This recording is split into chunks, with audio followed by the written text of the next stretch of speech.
करती हूँ आप खुदा के फजल से बिल्कुल ठीक होंगे। मैं हूँ सुजैना और मेरे साथ हैं मेरे 3 बेहतरीन दोस्त दारिश, अबनीर और जेडी। और हम आपको बताना चाहते हैं कि हम बाइबल मुक़द्दस का बाकायदा मुताला कर रहे हैं, जिसका मज़मून है तख्लीक से मसीह तक। इसमें हम मुख्तलिफ़ हवालाजात पर गौर करते हैं और इसमें हम एक हवाला लेते हैं, उसे कोई एक साथी पढ़ता है और बाकी सब लोग गौर से सुनते हैं और फिर दूसरा साथी उसे अपने अल्फाज में बयान करता है। और फिर 4 सवालात के ज़रिए हम इस मुताले पर गौर करते हैं और बातचीत को आगे बढ़ाते हैं। और ये 4 सवालात हमारी मदद करते हैं ताकि हम हवाले को बआसानी समझ सकें। इन सवालात को जानने के लिए आपको हमारे साथ जुड़े रहना होगा। जी, तो कैसे हैं आप लोग? बिल्कुल ठीक, ज़बरदस्त, हमेशा की तरह। इनमें से सबसे ज़्यादा खूबसूरत।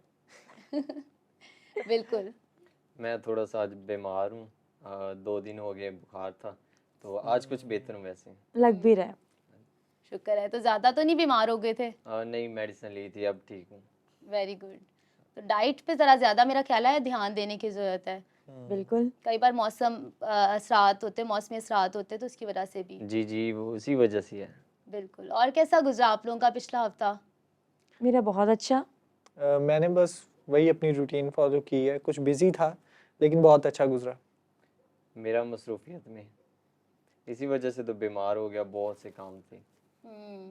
तो मेरा ख्याल है काम के साथ-साथ आपको उनका स्केड्यूल करने की भी ज़रूरत है, टाइम टेबल सेट होना चाहिए ताकि कामों का वक़्त तो आपको रेस्ट भी है ना, रेस्ट भी चाहिए होती है इसके लिए। सही है। साथ-साथ कोशिश कर रहा हूँ मैं। आप रेस्ट ही ना करते इसीलिए फिर बुखार हो जाता है, फिर वो रेस्ट टाइम हो जाता है। हाँ, सही। तो उम्मीद करती हूँ कि पिछले हफ़्ते में हमने एक बात ठहराई थी और उस पर हमने कोशिश भी की होगी। मेरी स्टेटमेंट यही थी कि मैं जानवरों से प्यार करूँगी, तो मैंने ट्राई किया, लेकिन ये है कि अभी उस हद तक नहीं है, लेकिन ये है कि आहिस्ता-आहिस्ता प्रैक्टिस के साथ जो है ना वो चीज़ें बेहतर हो सकती हैं। गुड। मैंने जिस तरीके से ज़िक्र किया था कि मैं रिस्पेक्ट करूँगा दूसरों की और कदर करूँगा और सबको बराबरी के मेयार पर इज़्ज़त दूँगा, तो ये काफ़ी मुश्किल होता है। कह देना तो आसान है, क्योंकि कई लोग ऐसे होते हैं जो आपकी इज़्ज़त नहीं करते और फिर आप उनकी इज़्ज़त करें, ये भी काफ़ी बहुत ज़्यादा मुश्किल हो जाता है। लेकिन मैंने काफ़ी हद तक इस पर ओवरकम करने की कोशिश की है और मैं काफ़ी हद तक कामयाब भी हुआ हूँ। तो मैं कह सकता हूँ कि इस चैलेंज को पूरा किया। गुड। ये तो बहुत अच्छा था, बहुत हाँ। मुश्किल लगा मुझे भी, हुँ, लेकिन ये है कि हुँ, आपने किया। और मेरी पिछले हफ़्ते की स्टेटमेंट ये थी कि जो खुदा ने मुझे इख्तियारात दिए हैं, उनको बाकायदगी से पूरा करूँगा और अच्छे हसन तरीके से उनको करूँगा और हुँ, बच्चों को नहीं मारूँगा। वो एक बताया था, क्योंकि संडे स्कूल में ऐसा होता है ना, या आम गली मोहल्ले में होते हैं जो तंग करते हैं, अक्सर घरों हुँ। में भी होते हैं बच्चे तंग करते हैं, तो हमें गुस्सा आ ही जाता है, ठीक है? तो वो भी मैंने कंट्रोल किया। Very nice. और practice makes man perfect. Perfect, perfect. बिल्कुल। बिल्कुल। तो कोई शुक्रगुज़ारी शेयर करने के लिए पिछले हफ़्ते में कोई ऐसी बात जो आप शेयर करना चाहें? एक शुक्रगुज़ारी मेरी है, मेरे फ्रेंड की तरफ से आई, यानी कि वो भी जेडी की तरह ही है, मेरा एक बहुत क्लोज़ फ्रेंड है। बीमार हो चुका था, काफ़ी वक़्त उसने हॉस्पिटल में गुज़ारा। मैं उसके पास गया, मैंने उसको विज़िट किया और फिर मैंने उससे हाल-चाल पूछा, उसकी काफ़ी केयर भी की। तो शुक्र है खुदा का कि अब वो हॉस्पिटल में नहीं है, अपने घर आ चुका है और काफ़ी तंदुरुस्त है। Very nice. ये शुक्रगुज़ारी वाली बात है कि वो ठीक है। मेरी शुक्रगुज़ारी ये है कि मैं बीमार नहीं हुई, शुक्र है कि मैं तंदुरुस्त हूँ, एक्टिव हूँ। Very good. और कोई चैलेंज भी ऐसा, कोई ऐसी मुश्किल जिसको फेस करना पड़ा हो? बिल्कुल, मुझे चैलेंजेस फ़ेस करने पड़े। लास्ट टाइम जिस तरीके से मैंने आपको बताया था कि मैंने अपनी रूटीन में कुछ बदलाव लाने की कोशिश की है, जिम जाने के ज़रिए से, फ़िज़िकल एक्सरसाइज़ के ज़रिए से। तो वो तो काम मुझसे उस तरीके से फ़ॉलो नहीं हो पाया, क्योंकि बीच में ब्रेक आ गया, 1-2 दिन मैंने छुट्टी की है। तो उसको अपनी रूटीन में डालना एक बड़ा चैलेंज है। तो पहले भी था, अब भी वही है। तो मैं कोशिश करूँगा कि जो बकेट लिस्ट बनाता हूँ अपनी वीकली, उसको पूरा कर सकूँ, जिसमें एक ये भी चीज़ शामिल है। गुड। ओके। पिछली बार आए थे ऐसे जिम का कहते थे जैसे रूटीन में जाएँगे। बस अभी हो जाता है, इंसान है, गलतियाँ तो होती हैं। मुझे लगता बिल्कुल। है बकेट लिस्ट ऐड करते जाते हैं, पूरा नहीं करते उन्हें। ये भी सच्ची लग रही है मुझे। हाँ, तो उतना ये किया सारी करें ना, बातें सच है ना? उतना किया करें जितना आप पूरा कर सकें। ज़रूर, ज़रूर कोशिश करूँगा मैं। बाकी आप सुनाएँ, आप आपका बताएं। क्या चैलेंज था? और मेरा चैलेंज ये था कि मैं ऑफिस में बहुत मसरूफ़ था अच्छा। और दूसरा ये मसरूफियत की वजह से तो मुझे बुखार हुआ 2 दिन पहले, तो यही चैलेंज था। कभी कभी बकेट लिस्ट छोड़ देना भी अच्छी बात है। सेहत बहाल रहती है। नहीं, कभी-कभी काम भी ज़्यादा आ जाते हैं ना, इस ठीक वजह है। से। बिल्कुल, और इसके लिहाज से मेरा ख्याल है कि इंसान को येस और नो करना आना चाहिए। कोई ऐसे काम होते हैं कि जहाँ बहुत ज़रूरी नहीं है जाना, तो वहाँ पे हम नो कह सकते हैं। लेकिन जहाँ पे बहुत ज़रूरी है, वहाँ पे जा भी सकते हैं। तो इंसान का अपना भी एक टाइम है, अपनी भी एक मतलब रेस्ट होनी चाहिए। बिल्कुल, बातें तो होती रहेंगी, क्यों ना हम दुआ कर लें एक? बिल्कुल। बिल्कुल, जी, ज़रूर। तो कौन दुआ करेगा? मैं ही कर देती हूँ आज। ओके। मसीह यीशु में हमारी ज़िंदा चली आसमानी बाप, शुक्रगुज़ारी करते हैं आज के मौका, इस लम्हा, इस घड़ी के लिए जो आपने मुझे और मेरे दोस्तों को अता की, ताकि हम मिल बैठ कर खुदाउंद आप के कलाम में से सीख सकें। सो फजल अता कर कि हम बड़ी ईमानदारी से और बड़ी दिलचस्पी के साथ आज के हवाले में से सीखने वाले बन सके। यीशु के नाम से आमीन। आमीन। जी, तो आज का हमारा हवाला है पैदाइश की किताब, उसका 3रा बाब, और ये मुकम्मल है। तो मेरा ख्याल है कि मैं बहुत अच्छी रीडिंग कर लेती हूँ, इतनी भी बुरी नहीं करती। हाँ, सुज़ैना अच्छी बात है, आज आप भी पढ़ लें। हाँ, ज़रूर। और साम कुल दश्ती जानवरों से जिनको खुदावंद खुदा ने बनाया था चालाक था, और उसने औरत से कहा, क्या वाकई खुदा ने कहा है कि बाग के किसी दरख्त का फल तुम ना खाना? औरत ने साम से कहा कि बाग के दरख्तों का फल तो हम खाते हैं, पर जो दरख्त बाग के बीच में है उसके फल की बाबत खुदा ने कहा है कि तुम ना तो उसे खाना और ना छूना, वरना मर जाओगे। तब सांप ने औरत से कहा कि तुम हरगिज ना मरोगे, बल्कि खुदा जानता है कि जिस दिन तुम उसे खाओगे तुम्हारी आंखें खुल जाएंगी और तुम खुदा की मानिद नेको बद के जानने वाले बन जाओगे। औरत ने जो देखा कि वो दरख्त खाने के लिए अच्छा और आंखों को खुशनुमा मालूम होता है और अकल बख्शने के लिए खूब है, तो उसके फल में से लिया और खाया और अपने शौहर को भी दिया और उसने खाया। तब दोनों की आंखें खुल गईं और उनको मालूम हुआ कि वो नंगे हैं, और उन्होंने अंजीर के पत्तों को सी कर अपने लिए लुंगियां बनाईं। और उन्होंने खुदावंद खुदा की आवाज़ जो ठंडे वक्त बाग में फिरता था सुनी, और आदम और उसकी बीवी ने अपने आप को खुदावंद खुदा के हजूर से बाग के दरख्तों में छुपाया। तब खुदावंद खुदा ने आदम को पुकारा और उससे कहा कि तू कहाँ है? उसने कहा, मैंने बाग में तेरी आवाज़ सुनी और मैं डरा, क्योंकि मैं नंगा था और मैंने अपने आप को छुपाया। उसने कहा, तुझे किसने बताया कि तू नंगा है? क्या तूने उस दरख्त का फल खाया जिसकी बाबत मैंने तुझको हुक्म दिया था कि उसे ना खाना?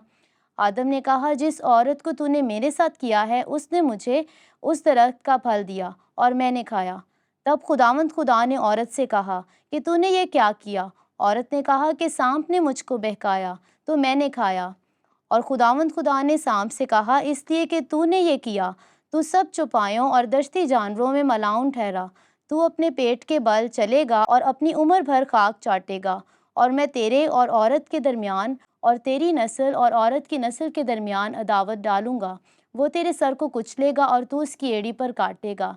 फिर उसने औरत से कहा कि मैं तेरे दर्द हमल को बहुत बढ़ाऊंगा। तू दर्द के साथ बच्चे जनेगी और तेरी रगबत अपने शौहर की तरफ होगी और वो तुझ पर हुकूमत करेगा। और आदम से उसने कहा, चूंकि तूने अपनी बीवी की बात मानी और उस दरख्त का फल खाया जिसकी बाबत मैंने तुझे हुक्म दिया था कि उसे ना खाना, इसलिए ज़मीन तेरे सबब से लानती हुई। मुशक्क़त के साथ तू अपनी उम्र भर उसकी पैदावार खाएगा, और वो तेरे लिए कांटे और ऊंट कटारे उगाएगी, और तू खेत की सब्ज़ी खाएगा। तू अपने मुंह के पसीने की रोटी खाएगा जब तक कि ज़मीन में तू फिर लौट ना जाए, इसलिए कि तू उससे निकाला गया है, क्योंकि तू खाक है और खाक में फिर लौट जाएगा। और आदम ने अपनी बीवी का नाम हवा रखा, इसलिए कि वो सब जिंदों की माँ है। और खुदावंद खुदा ने आदम और उसकी बीवी के वास्ते चमड़े के कुर्ते बनाकर उनको पहनाए। और खुदावंद खुदा ने कहा, देखो, इंसान नेको बद की पहचान में हम में से एक की मानिद हो गया। अब कहीं ऐसा न हो कि वो अपना हाथ बढ़ाए और हयात के दरख्त से भी कुछ लेकर खाए और हमेशा जीता रहे। इसलिए खुदावंद खुदा ने उसको बागे अदन से बाहर कर दिया, ताकि वो उस ज़मीन की जिसमें से वो लिया गया था खेती करे। चुनाचे उसने आदम को निकाल दिया और बागे अदन के मशरिक की तरफ क्रोबियों को और चौगिर्द घूमने वाली 16 जन तलवार को रखा कि वो ज़िंदगी के दरख्त की राह की हिफाजत करें। आमीन। आमीन। तो आज का जो हवाला हमने पढ़ा है उसे कौन अपने अल्फाज में बताना पसंद करेगा? मैं बताऊंगा आज। ओके। तो आज जो हमने हवाला पढ़ा है उसमें से हमने ये देखा कि जो सांप है वो कुल दश्ती जानवरों में से सबसे ज़्यादा होशियार चालाक है, ठीक है। आपके जैसा। और नहीं होशियार यार। चालाक है और वो औरत के पास आता है और औरत से कहता है कि दरख्त का फल खाना आपको खुदा ने मना किया है। तो वो कहती है नहीं, हर दरख्त का फल तो हम खा सकते हैं, लेकिन जो दरख्त बाग के दरमियान में है उसका खाने का मना किया है। तो वो कहता है कि नहीं नहीं आप खा सकते हैं। तो वो औरत कहती है कि नहीं हम नहीं खा सकते, अगर हम खाएंगे तो वो मरेंगे। तो वो कहते हैं नहीं मरेंगे नहीं, आप खुदा की तरह बन जाएंगे, खुदा की मानद नेकोबद की पहचान करने वाले बन जाएंगे। लेकिन फिर वो ऐसा होता है कि औरत जब देखती है ना दरख्त को, तो वो कहती है कि ये दरख्त तो आंखों के लिए खुशनुमा नज़र आ रहा है, खाने के लिए अच्छा लग रहा है, तो इस वजह से वो उसमें एक लालच आता है तो वो खा लेती है। फिर वो अपने शौहर को भी देती है और उसका शौहर भी खाता है। तो खुदा जब उनके पास आता है तो वो कहता है कि "ए आदम तू कहाँ है?" तो वो अपने आप को छुपाते हैं। तो फिर वो कहता है कि हमने अपने आप को छुपाया क्योंकि हम नंगे थे। तो वो कहता है तुम्हें किसने कहा कि तुम नंगे हो? क्या तुमने वो दरख्त का फल तो नहीं खाया जिसका मैंने मना किया था?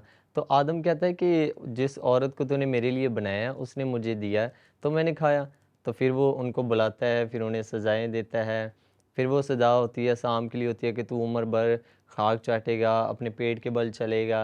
फिर वो औरत से कहता है कि तू दर्द ज़य के साथ बच्चे को जनेगी, ठीक है। और फिर वो आदम को जो सज़ा देता है वो कहता है कि तू खून पसीने की उम्र भर खाएगा, ठीक है।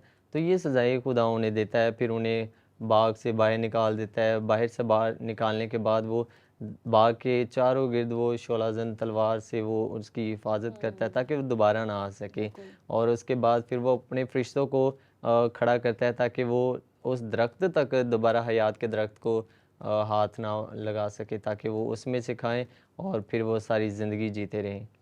तो ये आज के हवाले में मैंने वेरी पढ़ा। Nice, wow, good. जेडी ने तो पूरी स्टोरी अच्छे तरीके से अच्छे बताई से है। बताई है। तो कोई ऐसी बात जो जेडी ने नहीं बताई? बहुत सी बातें छोड़ दी। अच्छा, वो शायद आपके लिए छोड़ी हो। मैंने तो बहुत ध्यान से सुना है। पहली बात ये है कि औरत के पास जब अब वो आता है तो वो उससे कहता है, तो औरत जवाब में से कहती है कि खुदा ने अगर हम इस फल में से खाएंगे तो हम मर जाएंगे। और फिर जो है ना, फिर वो उससे कहता है कि नहीं तुम नहीं मरोगे, बल्कि तुम तो खुदा की मानद बन जाओगे। फिर जाकर जब मर्द की बात आती है तो उसके लिए लिखा है कि वो जब ज़मीन पर काम करेगा तो वो कांटर उन कटारे जो है ना उसके लिए उगाएंगी। फिर जो बागे अदन में जो खुदा ने फरिश्ते और 16 जन तलवार जो है ना उसके चौगिर्द जो है ना वहाँ पर रखी थी, ताकि जो है वो कोई भी शख्स, ना सिर्फ आदम बल्कि कोई भी शख्स जो है ना उसमें से हाथ बढ़ाकर खा ना ले। और जो दरख्त लगाया था जो जिसमें से उन्होंने खाया था वो नेक और बद की पहचान का फल था। ये भी आपने नहीं बताया था। और जिस दरख्त की हिफाजत के लिए शोला जन तलवार लगाई थी वो हयात का हयात दरख्त का था। बिल्कुल इसी तरीके से जिस तरीके से जरिश ने और जेडी ने बताया है ऐसे ही है। लेकिन एक दो चीज़ और, कि जो सज़ा थी शाम को सुनाई गई थी उसमें एक बड़ी सज़ा ये भी थी कि तू इंसान की एड़ी पर काटेगा और वो तेरे सर को कुचलेगा। और फिर यही बात थी कि औरत की जो स्टेटमेंट थी फल को देखकर, एक वो चीज़ मिस हुई है कि ये देखने में खुशनुमा है और अक्ल बख्शने के लिए खूब है। तो क्यों ना हम अपने 4 सवालात की तरफ बढ़ें, जिनमें से हमारा पहला सवाल है कि एकदम से हमारे जहन में क्या बात आती है जब हम हवाला पढ़ते हैं तो? इंसान की नाफरमानी, कि खुदा ने मना किया था फिर भी उसने खाया। और उसकी जो स्टेटमेंट थी जो वो कहती है कि खुदा ने कहा था कि जिस रोज़ तुम इसे खाओगे तुम मर जाओगे, और सांप उसे कहता है कि नहीं तुम मरोगे नहीं बल्कि तुम हम में से एक यानी खुदा की मानद बन जाओगे। तो उसके अंदर जो वो लालच था ना खुदा की मानद बनना, वो जो है ना उसने नाफरमानी को कहा कि नहीं, नाफरमानी करने के लिए वो तैयार हो गई। बिल्कुल। बिल्कुल ऐसे ही मेरे दिमाग में भी यही आया था कि खुदा की बेपनाह मोहब्बत के बावजूद नाफरमानी का इजहार मेरे दिमाग में बिल्कुल ऐसे ही आया। और बिल्कुल इसी चीज़ के साथ इत्तेफाक करता हूँ मैं। मेरे ज़हन में आता है खिलाफ वर्जी, के जो इंसान है वो खिलाफ वर्जी कर रहा है यहाँ पे। खुदा ने उसे इख्तियार दिया है, उसे मना भी किया है, लेकिन वो फिर भी खिलाफ वर्जी कर रहा है। नाफरमानी कर रहा है जो खुदा ने कहा है। और वो ब्लेम कैसे कर रहे हैं एक दूसरे को। सांप वो जो है वो औरत कहती है मुझे सांप ने कहा है, और जो है वो मर्द कहता है, जो आदम है वो कहता है मुझे हवा ने कहा है। वो आपस में एक दूसरे को ब्लेम कर रहे हैं कि हमारी कोई गलती नहीं है, इन्होंने दिया तो हमने खाया, सांप की गलती है वो। लेकिन वो खुदा उनको पता था कि वहाँ पर सब के सब गलत थे। बिल्कुल। लेकिन ये वाली बात हम आगे जाके करेंगे। हमारा एक सवाल है जिस पर हम इस बात पे गौर कर सकते हैं। तो हमारा अगला सवाल है कि खुदा के बारे में इस हवाले में से क्या सच्चाई हमें मिलती है? खुदा के बारे में हमें यहाँ पर सच्चाई मिलती है कि खुदा एक तो इंसाफ पसंद खुदा है, इंसाफ को पसंद करता है। दूसरा ये कि वो रहम भी करता है। अब रहम किस तरीके से करता है और इंसाफ पसंद कैसे, कि एक तो जो नाफरमानी की गई है उसकी सज़ा भी सुनाई गई है। खुदा बेशक इंसान से मोहब्बत करता है और उसकी मोहब्बत में उसने बहुत कुछ इंसान के लिए बनाया है, लेकिन मोहब्बत के साथ साथ हम देखते हैं कि जब उन्होंने गुनाह किया है तो उनके गुनाह की सज़ा भी उनको बताई गई है और वो सब सज़ाएं बराबर हैं। ऐसा नहीं था कि जब इल्ज़ाम लगाए गए तो उन इल्ज़ाम लगाने वाले तमाम दलाइल को कबूल किया गया खुदा ने। नहीं, खुदा ने हर एक शख्स को उसके किए के मुताबिक सज़ा भी दी है। लेकिन फिर मैंने जिस तरीके से बताया कि खुदा रहम भी करता है, तो रहम करने का ये अंसर नज़र आता है कि खुदा ने हयात के दरख्त को भी सिक्योर कर दिया, ताकि इन्होंने जो गुनाह किया है, अगर इसी गुनाह के अंदर ये हयात के दरख्त में से खाते हैं तो सारी ज़िंदगी ये हमेशा के लिए जिएंगे, लेकिन हमेशा के लिए जब जिएंगे तो उस गुनाह भरी ज़िंदगी में ही जिएंगे। खुदा नहीं चाहता था कि ये गुनहगार ज़िंदगी हमेशा गुजारते रहें। तो ये उसका रहम और उसकी मोहब्बत का भी इज़हार है। सही, अबनीर ने सही बताया कि खुदा, मैं देखता हूँ कि खुदा रहम पसंद है। तो ऐसा ही है कि खुदा जो है जिस अपना सूरज जो है नेको बद पर बराबर का चमकाता है, वो बराबर का इंसाफ करता है और बराबर का रहम भी करता है और बराबर की मोहब्बत भी करता है। अगर वो मोहब्बत नहीं करता, अगर वो रहम नहीं करता, तो वो सबको मार भी सकता था वहाँ पे, ठीक है, लेकिन वो बचाता है उन्हें। बिल्कुल, यानी खुदा किसी का तरफदार नहीं है। ऐसे लेकिन फिर भी खुदा इंसाफ पसंद भी है और गुनाह में कॉम्प्रोमाइज़ नहीं करते। उनसे गुनाह हुआ, लेकर इंसान को खुदा ने जब बनाया, बाकी सब चीज़ें बनाई तो खुदा ने कहा अच्छा है, लेकिन जब इंसान को कहा तो बहुत अच्छा है। इसका मतलब ये खुदा इंसान से बहुत मोहब्बत करता है। तो ये खुदा की मोहब्बत थी, लेकिन उसके बावजूद भी खुदा इंसाफ पसंद है और इंसाफ में भी कॉम्प्रोमाइज़ नहीं करता। वहाँ पर खुदा ने तीनों को सज़ा दी और सज़ा देने के बाद फिर वहाँ पर खुदा ने अपनी मोहब्बत का इजहार भी किया, उनको जो है वो बाहर भेजा, लेकिन फिर भी खुदा उनके साथ था। बिल्कुल। और खुदा, जहाँ पे मैंने एक बात यहाँ पे देखी कि खुदा आदम को जब आवाज़ देता है, आदम तो कहाँ है, यहाँ पे मेरा ख्याल है कि खुदा उसको मौका दे रहा है कि वो बताए कि उसने गुनाह किया है या उससे ये गलती हुई है, और वहाँ पर उसको मौका मिला है कि वो इकरार कर सकता है या खुदा को बता सकता है इसके लिए कि मेरे से ये गलती हुई है। लेकिन वो फिर भी वो जो है वो क्लियर नहीं बताता बाद में। और फिर एक और बड़ी खूबसूरत बात थी इसके अंदर कि जो हवा की स्टेटमेंट थी वो ये थी कि खुदा ने कहा था कि जिस रोज़ तुमने ये खाया तुम मरे। तो अगर आगे देखें तब तक मौत का तसव्वुर नहीं है, लेकिन आगे देखें तो फिर वो कहता है कि जब तू खाक में है तुझे फिर खाक में लौट जाना है। तो वहाँ से फिर जो है ना वो मौत का तसव्वुर जो है वो स्टार्ट हुआ है। बिल्कुल।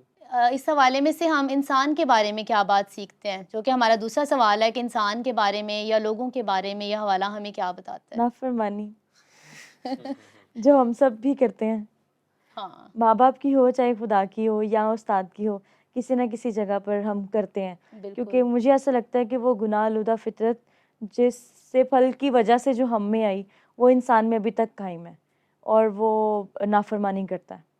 तो यहाँ पर जो है ना वो इंसान एक नाफरमान शख्स की तरह जो है वो नज़र आ रहा है, जो जिससे ना खुदा की बात मानी बल्कि अपनी गलती भी एक्सेप्ट नहीं की, एक दूसरे को ब्लेम कर रहे हैं। और अगर आज भी देखें तो इंसान यही करता है कि एक दूसरे को ब्लेम करता है, अपनी गलती जो है वो नहीं मानता।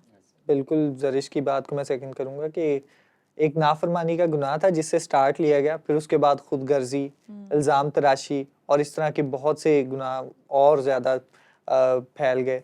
तो उसी वक़्त जहाँ पर एक गुनाह से, नाफरमानी के गुनाह से स्टार्ट लिया गया, वहाँ पर बहुत से और गुनाह भी जन्म लेते हुए नज़र आते हैं। तो नाफरमानी तो एक बड़ा गुनाह हो गया, लेकिन फिर उसमें हमें इल्ज़ाम तराशी भी नज़र आती है, लापरवाही भी नज़र आती है, किसी की मोहब्बत का गलत फ़ायदा उठाना भी नज़र आता है, इख्तियार और लालच भी नज़र आती है। तो ये सारी बातें हैं जो इंसान के लिए नज़र आती है कि जो नेगेटिव क्वालिटीज़ हैं वो इंसान की अब नज़र आ रही हैं। इससे पहले अगर हम देखें तो सब कुछ अच्छा है और इंसान खुद भी बहुत अच्छा है, इंसान के लिए सब कुछ बनाया गया, लेकिन यहाँ पर एक नाफरमानी के गुनाह की वजह से और बहुत सी बुरी क्वालिटीज़ जो हैं इंसान की हैं वो रोनुमा हो रही हैं। और मैं यहाँ पे इंसान के बारे में ये देखता हूँ कि इंसान खुदा के साथ गुफ्तगू करता है। यहाँ पे खुदा जो है वो इंसान के साथ गुफ्तगू कर रहा है और इंसान खुदा के साथ गुफ्तगू कर रहा है। हम्म लेकिन ये राब्ता कहाँ पे ख़त्म होता है? जब हम्म हम नाफरमानी करते हैं या खुदावंद के ख़िलाफ़ जाते हैं, हम्म जो हुक्म अदौली करते हैं, तो उस वक़्त खुदा से हम दूर हो जाते हैं। तो यहाँ पे हम नाफरमानी की वजह से खुदा से दूर हो जाते हैं। इंसान को ये है कि जब नाफरमानी करता है तो खुदा से दूर होता है। तो मेरे सीखने के लिए और यहाँ पे मैंने ये देखा है कि इंसान के बारे में कि इंसान को नाफरमानी नहीं करनी चाहिए। नुकसान भी तो उठाया। जब नाफरमानी नहीं थी तो वो खुदावंद की सब जो ब्लेसिंग थी उसको एंजॉय कर रहा था वहाँ पर। लेकिन जैसे गुनाह हुआ साथ ही दर्द का एक मरहला में हमें नज़र आता है। उसके अलावा देखिए जहाँ पर वो ज़मीन को जोत नहीं रहा या उस पर पौधे नहीं उगा रहा, लेकिन बाद में खुदा कहता है कि नहीं अब तो अपनी मेहनत की कमाई खाएगा। अब वो जो बरक़ात वो ब्लेसिंग जो थी अब वो नहीं है। तो अब वो दुःख का जो एक ना पीरियड स्टार्ट हो गया। बिल्कुल ऐसे ही। और हम अपनी आम जिंदगी में भी देख सकते हैं कि इस तरीके से होता है। हम खुदा की नाफरमानी करते हैं और खुदा को उज़र पेश कर रहे होते हैं अपने अपने ही लॉजिक्स बनाकर कि मैंने इस वजह से गुनाह किया, इसने मुझे गुनाह पर आमादा किया, या फिर आपकी तरफ इशारा नहीं है वो सिर्फ इसलिए था कि हम दूसरों को इल्ज़ाम दे रहे होते हैं कि अगर ये हालात ना बनते खुदावन तो मुझसे ये गुनाह भी ना होता, तूने ऐसे हालात क्यों बनने दिए। हम हालात को कभी निशाना बनाते हैं और ये आज भी हमें नज़र आता है क्योंकि जब तक गुनाह कायम है तब तक ये गुनाह के जो असरात हैं, मैं इनको असरात ही समझता हूँ, क्योंकि अगर नाफरमानी ना होती, नाफरमानी का गुनाह ना होता तो उसके असरात भी नज़र ना आते। तो ये असरात भी आज तक भी हैं और ये हमारे नेगेटिव क्वालिटीज़ में आते हैं और हमें इन चीज़ों को कंडेम करने की भी ज़रूरत है, कबूल करने की भी ज़रूरत है और इनके खिलाफ खड़े होने की भी ज़रूरत है। सबसे पॉपुलर स्टेटमेंट, मैंने नहीं किया शैतान ने किया। शैतान ने मुझे आमादा किया था। हाँ, बिल्कुल ऐसा ही है। हाँ, और अपनी बात को एक्सेप्ट नहीं कर रहे कि हमने जो है वो खुदा की नाफरमानी किया। खुदा ने कहा है, खुदा ने कहा था ना, मैंने हुक्म दिया था कि ये फल नहीं खाना, और खुदा ने क्लियर बताया था। मेरे ख्याल से कि हमारे लिए आज भी वाज़ेह है खुदा की बातें कि ये काम नहीं करना, ये काम करना है, और हमें एक आवाज़ आती है कि ये काम जो है वो गलत है। और मेरा ख्याल है कि पेरेंट्स भी जब हम आजकल कह रहे होते हैं, बल्कि पहले भी कहते हैं कि जब वालिदैन कह रहे होते हैं कि इन दोस्तों के साथ नहीं बैठना, इस जगह पे नहीं जाना, लेकिन फिर भी हम जो है वो चले जाते हैं। और हमारे आसपास इस तरह से लोग रहते हैं जो नाफरमानी मुसलसल कर रहे होते हैं, और वो सुनते नहीं है, किसी बड़े की बात नहीं सुनना पसंद करते, बुज़ुर्गों की बात नहीं सुन रहे होते। और मेरा ख्याल है कि आज हमें इस पे गौर करने की ज़रूरत है कि हमें जो है वो नाफरमानी से निकलने की ज़रूरत है, ताकि हम खुदा के साथ एक राब्ता जोड़ सकें, जैसे गुफ्तगू कर सकें खुदा से। बिल्कुल आपकी बात से कि गुनाह हमारे पास अक्सर जो है एक बार चॉइस की सूरत में आता है। डिसीजन हमारे अपने हाथ में होता है। जिस तरीके से हवा के पास था, आदम के पास था, आदम हवा को ना कर सकता था और हवा शैतान को ना कर सकती थी या फिर उस सांप को ना कर सकती थी। डिसीजन उनके अपने हाथ में था, लेकिन ये उन पर डिपेंडेंट था कि वो किस रास्ते पर चलते हैं। और आज भी डिसीजन हमारे पास अपने हाथ में होता है और हम खुद डिसाइड करते हैं कि हमने ये करना है या नहीं करना, लेकिन फिर भी हमारी लापरवाही। लेकिन हमने वही करना होता है जिससे हमें मना किया जाता है। अक्सर ऐसा होता है। बिल्कुल बिल्कुल उल्टे चलते हैं लेकिन हम कोशिश तो कर सकते हैं, कोशिश करना बुरी बात तो नहीं है। जी बिल्कुल। अगर कोशिश करें तो हम उन गुनाहों पर, उन गलतियों पर, उन लापरवाहियों पर, कमज़ोरियों पर काबू पा सकते हैं। बढ़ते हैं अपने आखिरी सवाल की तरफ, और आखिरी सवाल है कि मेरे सीखने के लिए या आपके सीखने के लिए इस हवाले में क्या बात है? मेरे सीखने के लिए ये है कि जिस तरह हवा ने नाफरमानी की और नाफरमानी की वजह से वो ब्लेसिंग जो खुदावंद ने उनको दी थी उनसे ले ली गई, तो अच्छा है कि मैं भी जो है वो खुदा की फरमाबरदारी करूं और वो ब्लेसिंग जो खुदा ने दिया उसे इंजॉय कर सकूं।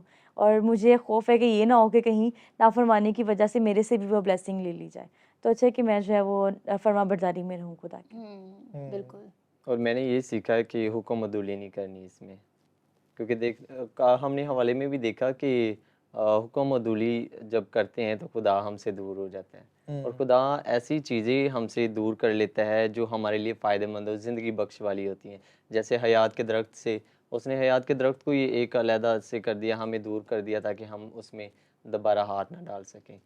ठीक है, और ऐसी कई ब्लेसिंग्स होती हैं हमारी आम रूटीन वाली ज़िंदगी में भी। अगर हम हुक्म अदौली करते हैं तो खुदा से भी दूर होते हैं उससे गुफ्तगू जो हमारा राब्ता होता है वो भी ख़त्म हो जाता है और हम अच्छी अच्छी ब्लेसिंग्स को भी अपनी ज़िंदगी से दूर कर बैठते हैं। तो मैंने ये सीखा है कि मैंने हुक्म अदूली नहीं करनी। गुड। मेरे सीखने के लिए जो ख़ास बात थी वो ये थी कि अच्छी सलाहकारी, क्योंकि जिस तरीके से सलाह दी जा रही है हवा को कि तू इस फल को खा ले और खुदा की मानद बन जा। अक्सर गुनाह ऐसे नहीं होते जो हमारे अंदर ही जन्म लेते हैं या हमारी अपनी ख्वाहिश होती है, कई बार वो कानों के ज़रिए से हमारे दिल तक पहुंचते हैं, कई बार वो आंखों के ज़रिए से अपने हमारे दिल तक पहुंचते हैं। तो मैं कोशिश करूँगा, मेरे सीखने के लिए ये है कि मैं उस सलाह को कबूल करूँ जो खुदा के ख़िलाफ़ नहीं है, जो खुदा के कलाम के ख़िलाफ़ नहीं है, क्योंकि फिर अंजाम हम जानते हैं। मैं नहीं चाहता कि मेरा भी ऐसा अंजाम हो।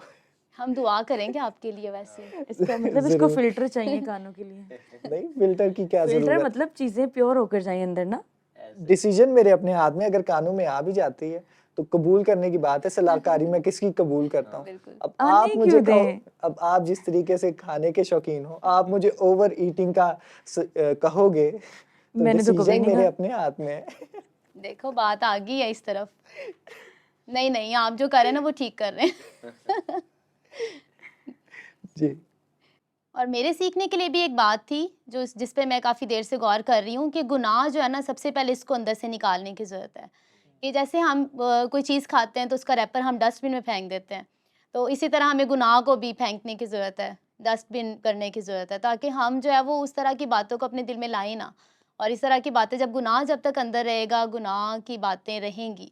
और मेरा ख्याल है कि मैं इस पर आने वाले दिनों में अमल करूँ कि मैं चॉइस कर सकती हूँ कि क्या अच्छा है, क्या बुरा है। तो बढ़ते हैं अपने ख़ास नुक्ते की तरफ, और हमारा ख़ास नुक्ता है कि अमली कदम। और कुछ लोगों के लिए आसान है, कुछ लोगों के लिए मुश्किल है, लेकिन नामुमकिन नहीं है। तो अमली कदम ऐसा कौन-सी बात आपने ठहराई है जिस पर आप आने वाले दिनों में अमल करें? मेरी स्टेटमेंट ये है कि मैं फरमाबरदारी करूँगा और इस पे अमल भी करूँगा, क्योंकि ऐसी चीज़ें होती हैं जो खुदा, कई ऐसी चीज़ें होती हैं जो खुदा हमें मना करता है लेकिन हम वो करते हैं, ठीक है?